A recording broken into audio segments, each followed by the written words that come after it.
I have worked with women who use grace to the point of stagnation where nothing ever changes. And I have seen women use grit to the point of self-destruction. And today I want to give you some examples of women I've worked with who exemplify those two things and why you will never find a state of deep health by living in either of those camps. Welcome to your daily hit of grace and grit, your quick dose of inspiration to kickstart your day. I'm Courtney Townley, and here is today's hit. So the first woman I'm going to tell you about, we're going to call her Rebecca. And she was all grace, no grit, okay? And I work with a lot of people in this camp.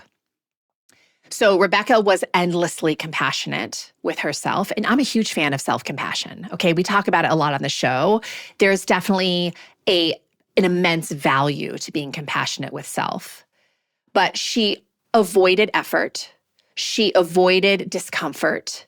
She gave herself enormous latitude, always rationalizing, compromising her way out of the work that she called herself into. I mean, she literally had been getting herself ready to improve her health for 3 years, but she was never moving the needle of progress on it. So every week, she had a perfectly reasonable explanation for why this wasn't a good week to push. Every month, there was a new circumstance that made this the wrong time to begin. She was not unkind to herself, thank goodness, because we know the danger of that. But she was using self-compassion as a permanent extension to the deadline she kept setting for her own life. Like she was just stuck in stagnation. And I always say stagnant places are where things go to fester and die, right? Not to thrive and grow unless you're bacteria, of course, right? I always use that as a little soften the blow. So grace without grit is never going to create a state of deep health, right? It can become a very comfortable cage. And I have seen that happen so many times. Now, the opposite of that, we'll talk about a second woman. We'll call her Margot, okay? And Margot was almost all grit and no grace. She trained really hard, extremely hard. She restricted hard. She held herself to standards that left no room for a human life. And every deviation from her plan generated a wave of self-criticism. Every perceived failure was evidence of fundamental inadequacy. She had confused self-punishment with self-discipline. And she was burning, slowly, steadily burning. And here's the thing, neither of them were thriving. Rebecca wasn't thriving. She hadn't begun. And Margot couldn't sustain what she was doing. And she was miserable. And both of them were missing the same thing, the quality that didn't come naturally to them.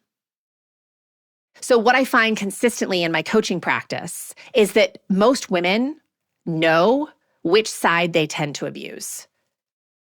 So they either abuse grace, and when I say abuse grace, because that almost sounds like a contradiction, they're using grace, they're actually using excuses and disguising it as grace. That's the problem, right? So they abuse their excuses and they just sugarcoat it with the word grace. And then I have, other women, and I'm of this camp, where I can abuse grit to the point of destruction. And of course, what our work is to develop the skill that doesn't come as naturally. It's funny, I have this tattoo on my wrist. It says grace. And when I originally went in to get this tattoo, it's the only tattoo I have. This was about 10 years ago. My plan was to have grace and grit tattooed on my wrist. But when I went in, I was like, you know what? I don't need any reminders of grit. My whole life has been gritty. I need a whole lot of reminders about practicing grace. And so here we are. I just have grace on my right wrist, and I look at it every freaking day. So the reminder to you, you don't need a tattoo on your wrist necessarily. But the reminder is this: deep health and happiness are waiting in the sweet spot between the two. And the question is not which one you prefer, it's which one have you been neglecting? That's the question. And that's also where your work is. If this stirred something inside of you, imagine what a whole book of clarity and courage could ignite. The Consistency Code, a midlife woman's guide to deep health and happiness, goes even deeper into the mindset and practices that create real, meaningful change at midlife. Grab your copy today over at theconsistencycode.com and keep the momentum alive.